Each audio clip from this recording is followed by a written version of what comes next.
Begitu nama terakhir disebut, Westerling langsung angkat tangan dan teriak, "Tembak!" katanya. Wah, dalam hitungan detik, 44 orang itu diberondong peluru.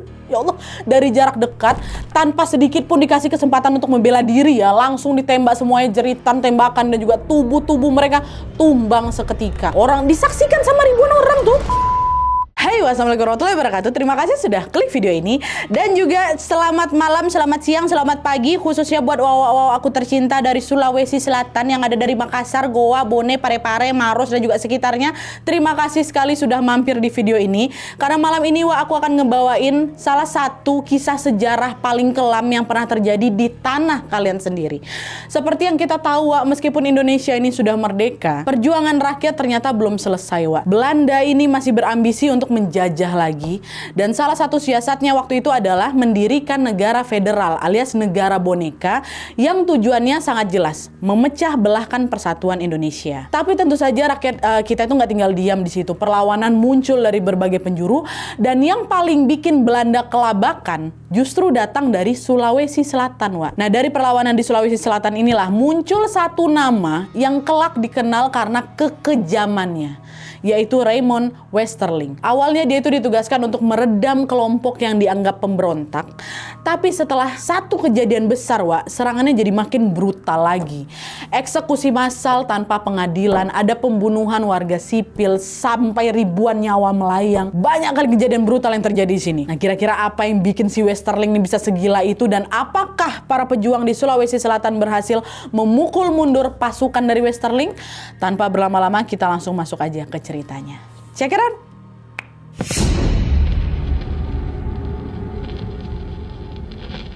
Oke, sebelum masuk ke peristiwa pembantaian dari Westerling ini, seperti biasa aku akan menceritakan dulu latar belakang kedatangan sekutu dan juga Belanda nih, ya, karena inilah yang menjadi cikal bakal dari si peristiwa ini.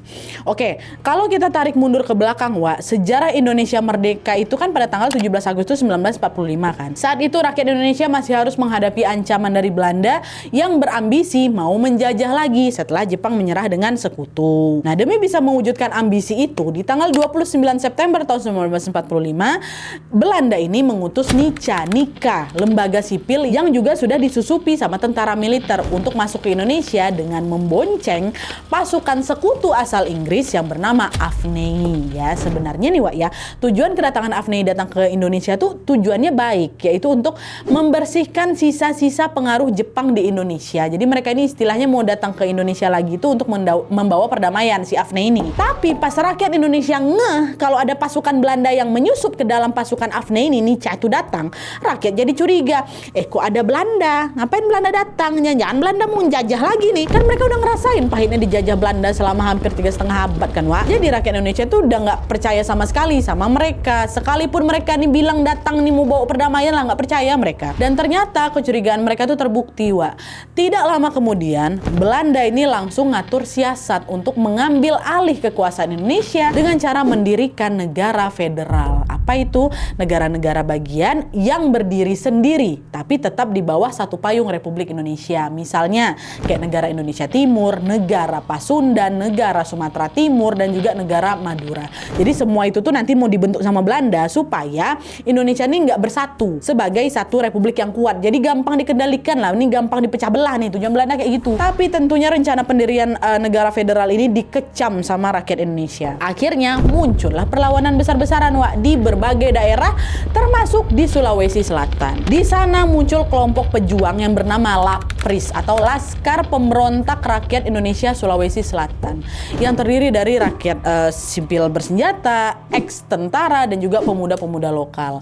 Mereka menyuarakanlah penolakan dengan cara menyerang pos-pos militer Belanda secara gerilya. Tapi perlawanan ini nggak bikin Belanda mundur, Yang ada, posisi Belanda malah makin di atas angin setelah disahkannya Perjanjian Linggarjati waktu itu di tanggal 13 November 1946. Sebenarnya Perjanjian Linggarjati ini hadir untuk meredam permasalahan antara Belanda sama Indonesia sebenarnya setelah Indonesia ini merdeka. Tapi setelah diamati hasil perjanjiannya malah makin menguntungkan Belanda, karena inti dari perjanjian itu kan mengatakan kalau wilayah Republik Indonesia jadi makin dibatasi. Akan ada dibentuknya negara federal dan mereka tetap ada di bawah pengaruh Belanda. Hasil perjanjian khususnya di poin 2 itulah yang membuat Belanda itu makin gencar lagi dalam mendirikan negara federal. Alhasil perlawanan rakyat pun makin membara lagi di sini, termasuk perlawanan yang dilakukan rakyat Sulawesi Selatan, di mana pejuang Lapris tadi yang ada di Makassar mulai melakukan perang gerilya. Apa itu perang gerilya, Yaitu strategi perang yang dilakukan secara sembunyi-sembunyi, menyerang tiba-tiba lalu mundur cepat. Nah, tujuannya untuk melemahkan musuh tanpa harus perang terbuka kayak gitu. Mereka nyerbulah pos-pos militer di malam hari, menyabotase jaringan komunikasi dan juga kabel telepon Belanda, ngebakar gudang logistik sampai menyusup ke markas besar Belanda untuk mencari informasi pergerakan musuh. Nah,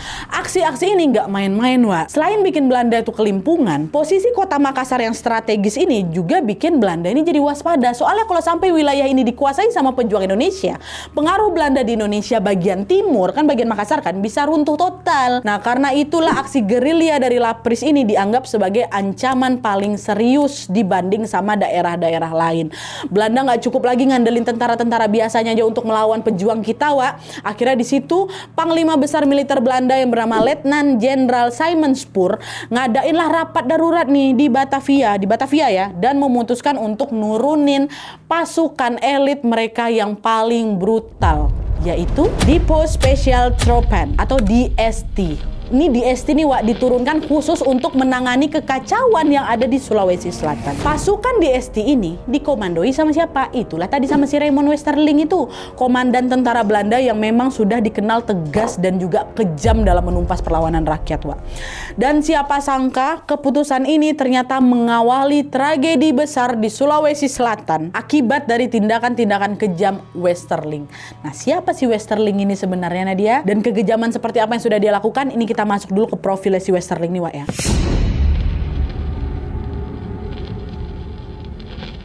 Nah, jadi Raymond Pierre Paul Westerling ini adalah tentara Belanda yang lahir dan dibesarkan di Turki, Sejak kecil ini memang tertarik sama dunia petualangan dan juga militer. Dan pada saat dia menginjak usia dewasa, Westerling ini pindahlah dia ke Belanda. Terus dia mendaftarkan pelatihan militer di sana. Nah, setelah ngejalanin pelatihan militer, di tahun 1940 ketika Perang Dunia Kedua ini lagi pecah, Westerling yang pada saat itu masih berusia 21 tahun menawarkan diri menjadi sukarelawan militer Belanda yang ikut berperang di pihak sekutu. Nah, selama jadi sukarelawan militer ini, Westerling difasilitasi lah itu kan untuk ikut latihan tempur secara intensif di Komando Basic Training Center Agnacarry, Skotlandia, atau pusat pelatihan intensif pasukan sekutu selama Perang Dunia Kedua. Westerling pun dilatih lah cara nggunain senjata api, alat peledak, taktik anti gerilya, pokoknya cara-cara ngelumpuhin perlawanan gerilya dari musuh, pendaratan dengan perahu karet, dan juga pembunuhan dengan tangan kosong. Diajarin lah itu semuanya kan. Nah, semua pelatihan itu bikin Westerling ini makin jago, dan akhirnya Westerling pun ditugaskan untuk bertempur menghadapi musuh sekutu pertamanya, yaitu waktu itu Jerman sama Italia.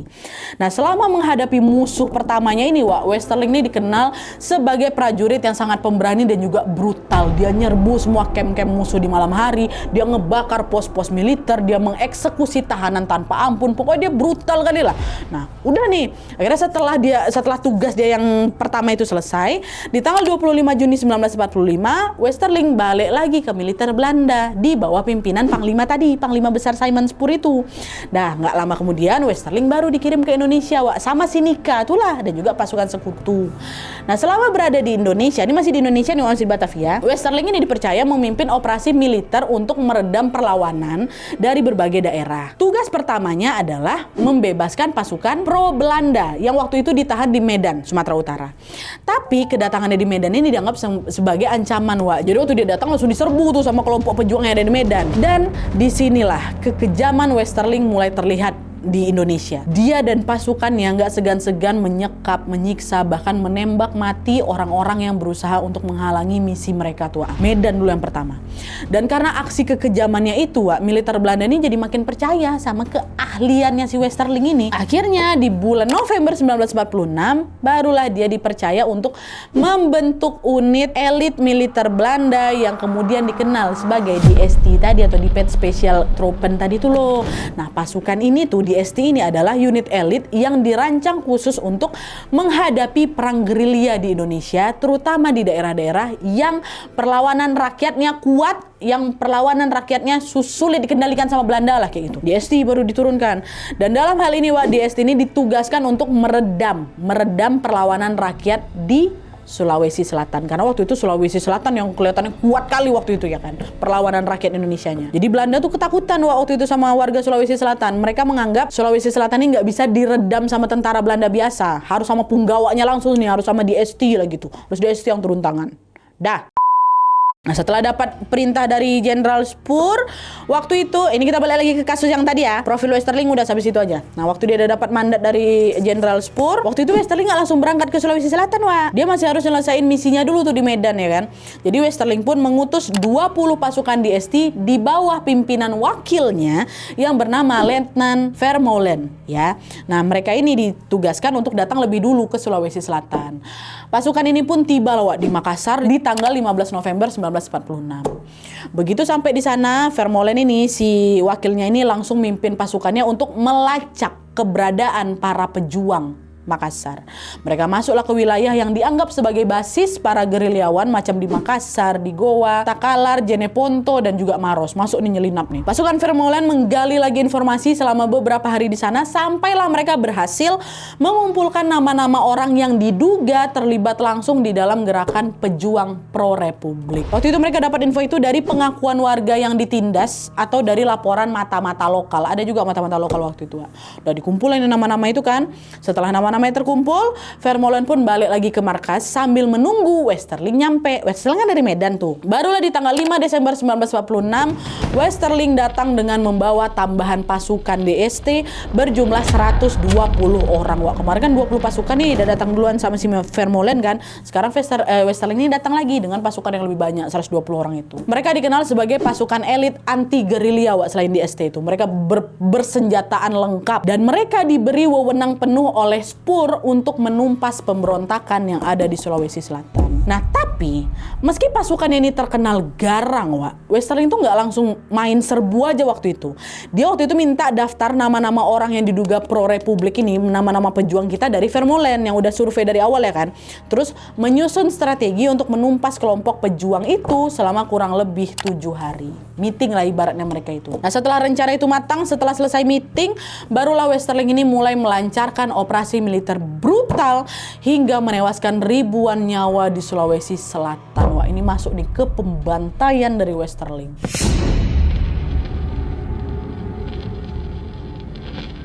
Nah, jadi pada tanggal 12 Desember 1946, pasukan DST yang dipimpin oleh Westerling ini mulai terjun ke desa-desa yang ada di Makassar yang dianggap sebagai markas para pejuang.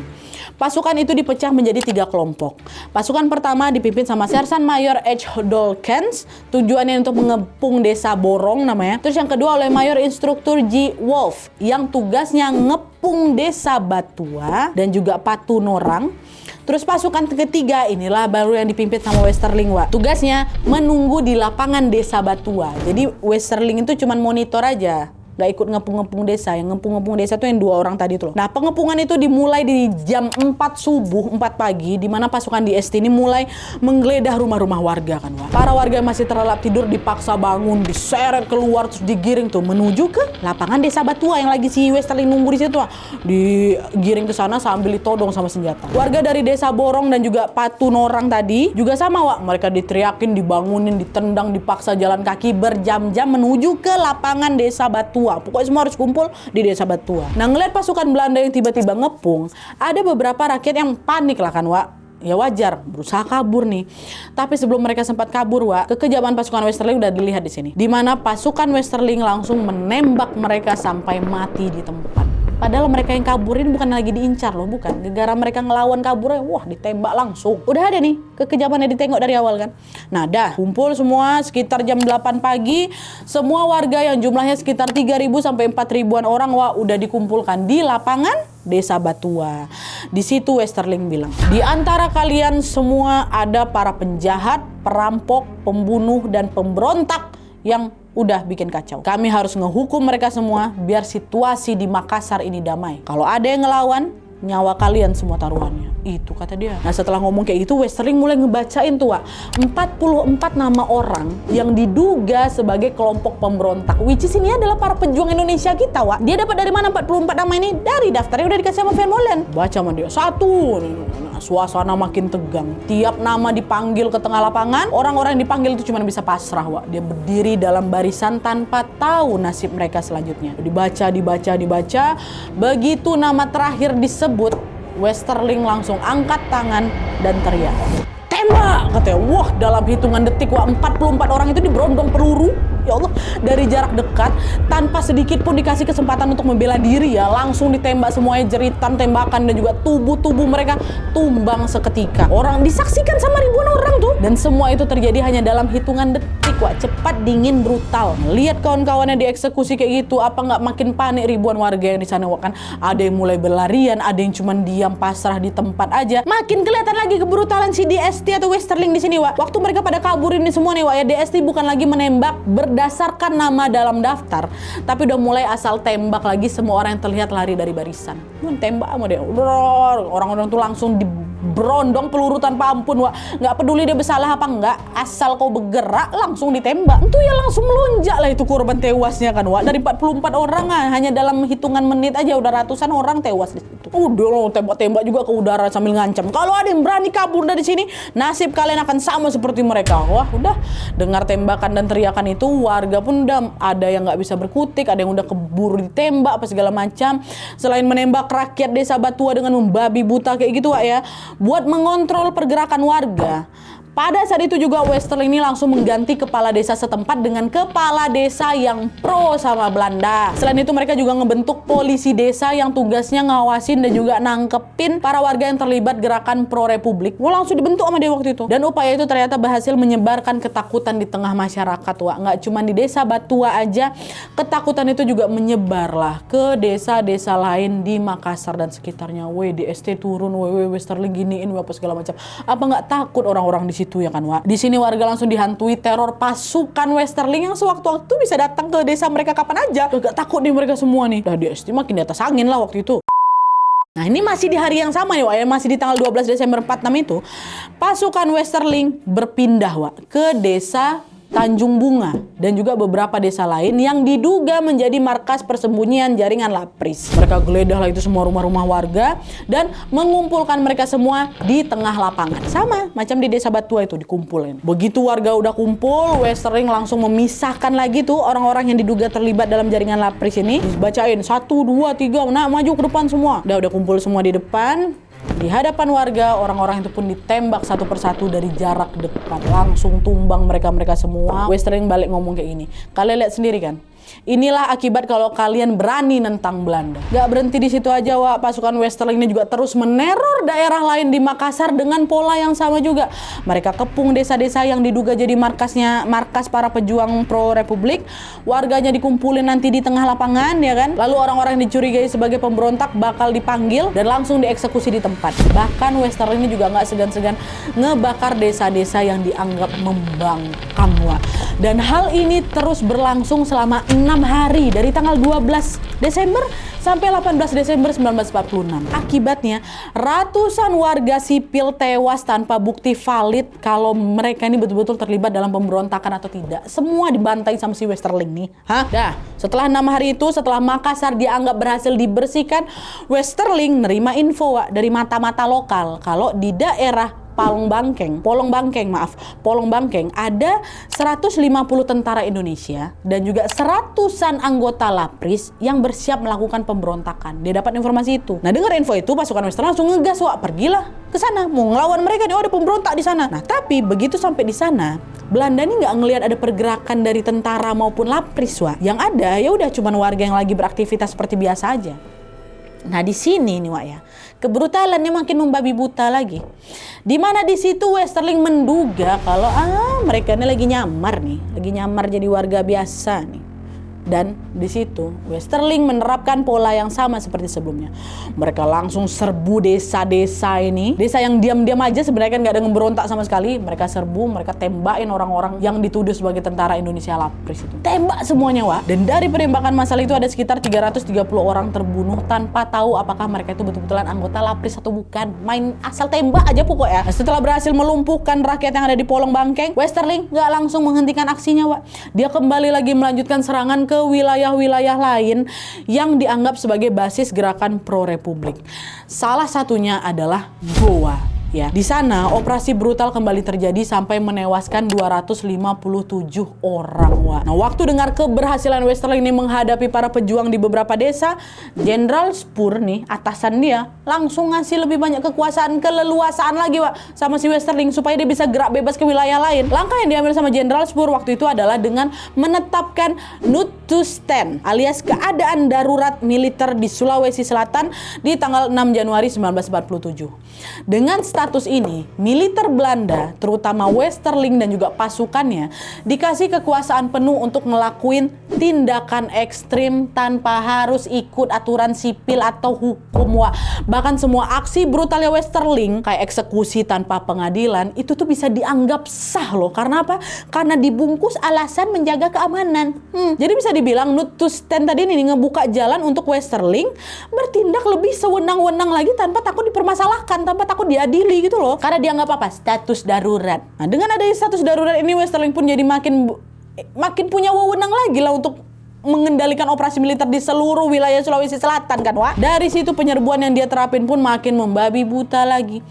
Dan kali ini sasarannya nggak cuma orang-orang yang ada di daftar nama buronannya aja, bukan cuma Lapris yang pro republik lagi, Wak, tapi juga menyasar penduduk sipil yang mendukung perjuangan rakyat, mulai dari petani, guru sampai ke tokoh adat, semua ditembak sama dia. Dari situ korban jiwa tentunya terus bertambah dari hari ke hari, Wak. Aksi Westerling yang sudah brutal kali ini pastinya menyulut emosi para raja-raja di Sulawesi Selatan. Dan FYI, di masa itu, Wak, Sulawesi Selatan masih punya beberapa kerajaan ya, macam ada kerajaan Bone, Luwu, Goa, Supa, dan juga kerajaan-kerajaan kecil lainnya.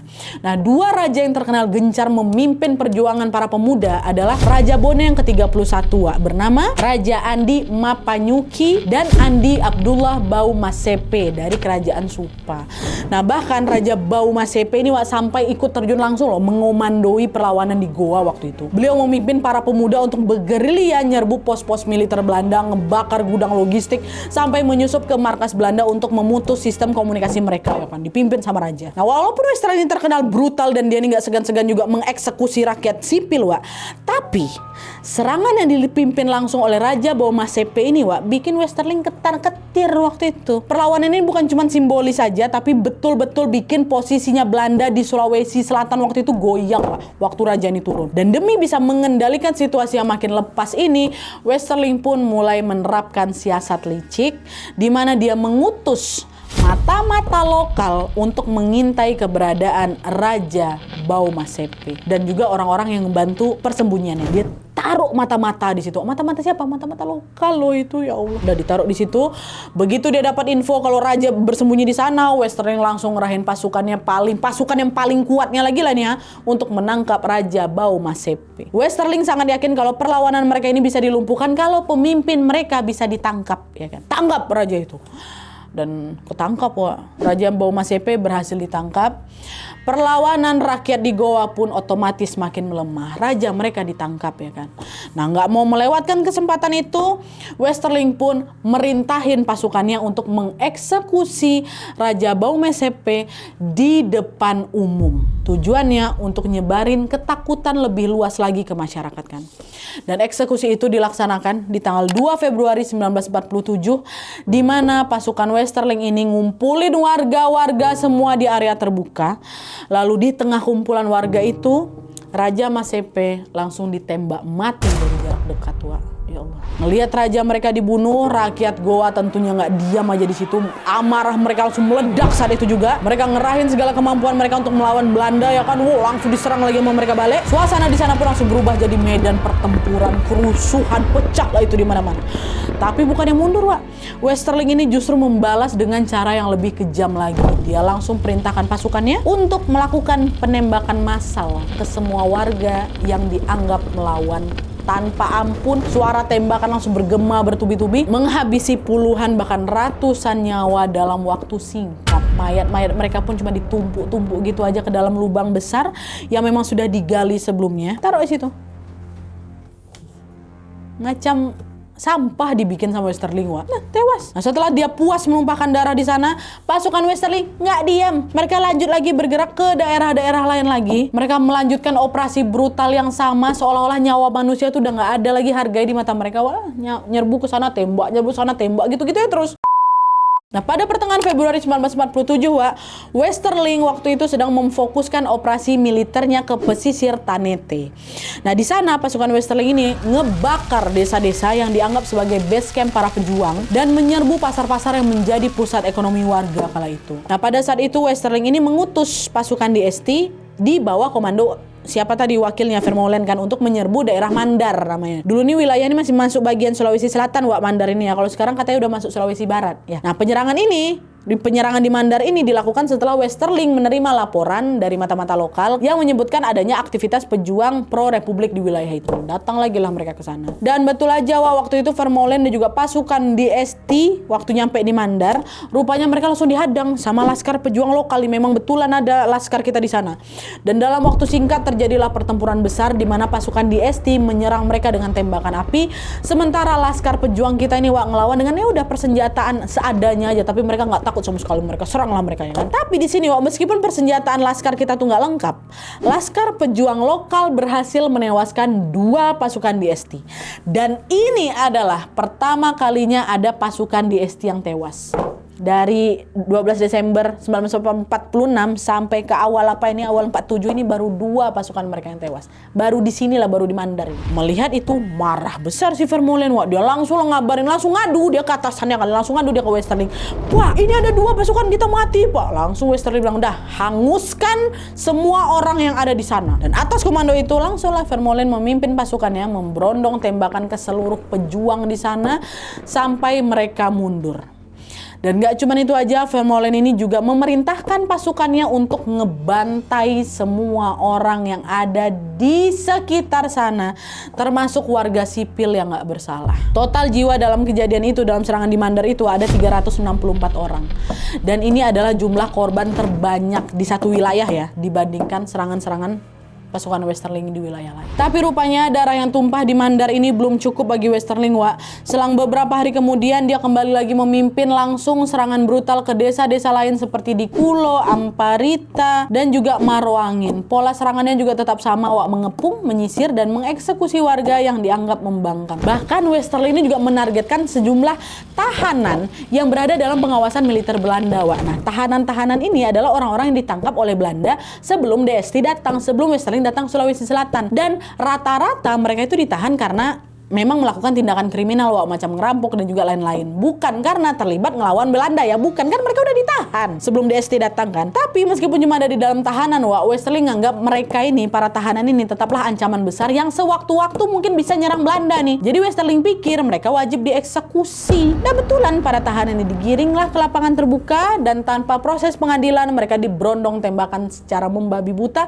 sampai mereka tewas di tempat. Ini jelas lagi-lagi melanggar hukum perang, Wak, karena dalam aturan internasional nih, Wak, ya, sekalipun seseorang sudah dituduh kriminal atau seorang narapidana atau seorang tahanan, mereka tetap punya hak untuk diadili secara layak, bukan main ditembak mati tanpa ampun kayak gini aja. Nah, setelah aksi keji di tahanan itu, makin sedikitlah perlawanan para pejuang yang tersisa, Wak. Dan ini juga yang akhirnya membuat gelombang kekejaman Westerling di Sulawesi Selatan perlahan mulai mereda karena udah gak ada yang berani ngelawan lagi. Dan sampai di titik ini pasukan Westerling telah merenggut ribuan nyawa, baik pejuang maupun warga sipil biasa. Mayat berserakan, desa-desa hangus, dan Sulawesi Selatan berubah menjadi tempat sunyi penuh luka. Ngelihat itu, Jenderal Spoor, nih atasannya si Westerling ini, menilai kalau kekacauan di Sulawesi Selatan itu sudah berhasil diatasi. Hingga pada tanggal 23 Maret 1947, pasukan DST yang dipimpin sama Westerling resmi ditarik balik ke Pulau Jawa. Udah selesai dah tugas kalian, istilah kayak gitu. Baliklah nih ke markas ke Pulau Jawa ya kan. Meski pasukannya telah ditarik, bayang-bayang kekejaman Westerling tentunya nggak hilang gitu aja, Wak. Aksi brutalnya dari eksekusi massal, penembakan warga sipil, sampai penggalian kuburan besar ini membuat dunia internasional gempar. Berbagai laporan dari jurnalis asing, misionaris, tenaga medis, sampai pengakuan tentara Belanda itu sendiri, nih mereka-mereka ini akhirnya ngadu lah gitu, yang menyebar ke luar negeri, mereka yang buka suara.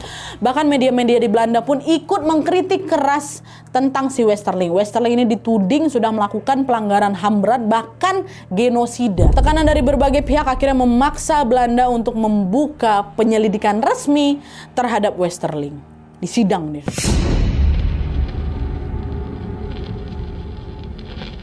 Begitu penyelidikan itu dimulai, Wak, muncul banyak kesaksian yang menguatkan tuduhan terhadap Westerling.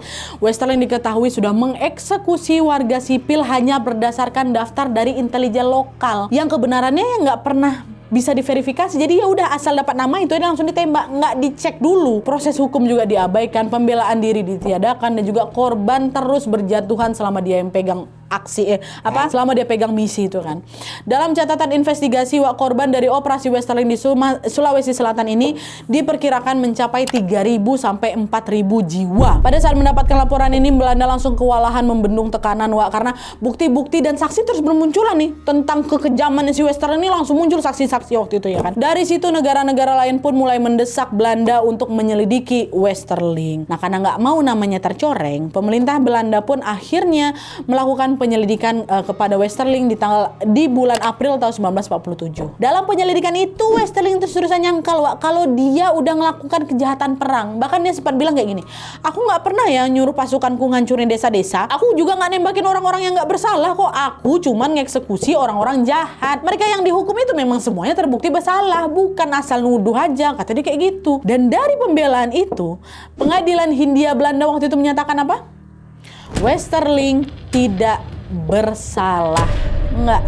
Hal itu didukung dengan pernyataan yang bilang kalau selama operasi itu berlangsung, Westerling nggak pernah terlibat langsung nembak para pejuang. Nggak ada. Dia itu cuma merintahin pasukannya aja untuk menumpas perlawanan. Bukan dia yang nembak-nembakin. Tentu ya ini cuma alasan dia aja supaya bebas dari jeratan hukum kan, Wak. Padahal menurut banyaknya ratusan saksi mata yang selamat dari tragedi itu, mereka ngeliat sendiri kok Westerling yang terlibat langsung, mereka nembak-nembakin rakyat. Tapi dari POV-nya Belanda, Westerling ini nggak terlibat langsung.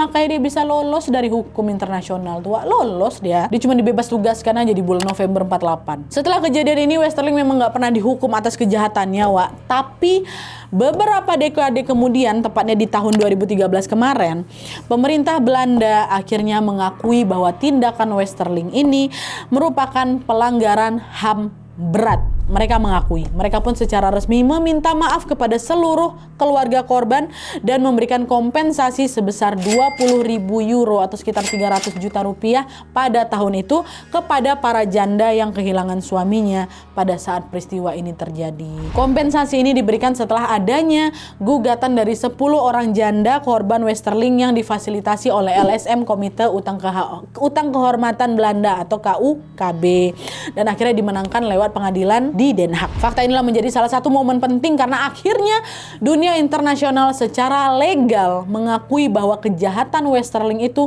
bukan sekedar rumor, tapi genosida yang nyata.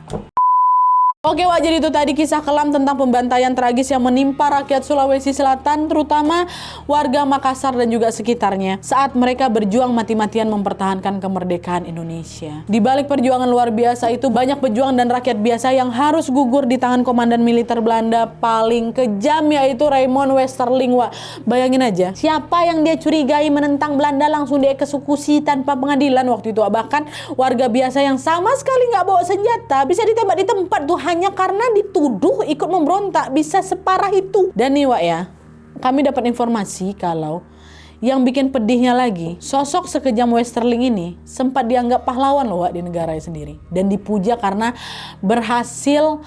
dianggap berhasil mengatasi kekacauan di Sulawesi Selatan. Padahal dia bukan cuma numpas perlawanan, padahal bukan itu yang dilakukan ya kan. Dia itu lagi ngebantai rakyat tanpa ampun, gak cuma ngebantas perlawanan aja. Tapi di tengah semua penderitaan itu, jelas kita harus salut sama semangat perlawanan rakyat Sulawesi Selatan. Warga Makassar, warga Goa, Bone, dan daerah sekitarnya yang sudah menunjukkan keberanian mereka yang luar biasa.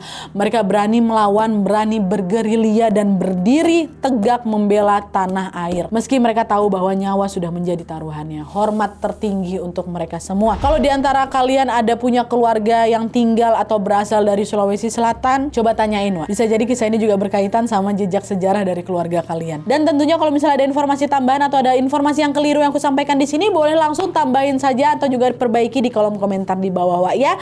Oke, Wak, jadi sekian dulu videonya. Terima kasih banyak yang sudah menonton. Kalau kalian suka video ini, klik like-nya. Jangan lupa komen di bawah tidak ada dan saran-saran video selanjutnya. Jangan lupa nyalain notifikasi ya supaya kalian tahu kalau aku upload video baru. And as always, jangan lupa untuk klik tombol subscribe supaya kalian sama-sama tahu informasi menarik dan menegangkan dari channel aku. See you next video, Wak. Bye.